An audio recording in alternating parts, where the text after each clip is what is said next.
எனக்கு நடிக்கணுன்ற ஒரு ஐடியாவே எனக்கு கிடையவே கிடையாது. நான் வந்து டைரக்டர்கிட்ட அசிஸ்டண்ட்டாக ஜாயின் பண்ணிவிட்டு ஒரு 4-5 படம் ஒர்க் பண்ணிவிட்டு கொஞ்சம் வேலைகள் என்னவோ அது மட்டும் நம்ம தெரிஞ்சுக்கிட்டு இப்போ கதைகள் பண்ணிவிட்டு ஒரு டைரக்டராக தான் ஆகணுன்ற ஐடியாவில் தான் இருந்தேன்.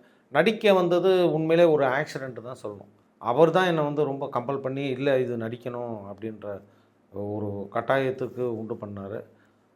இல்லை அது நமக்கு சரியாக வராது வேண்டாம் அப்படின்னு தான் ரொம்ப கடைசி வரைக்கும் அந்த ஐடியாவில் தான் இருந்தேன்.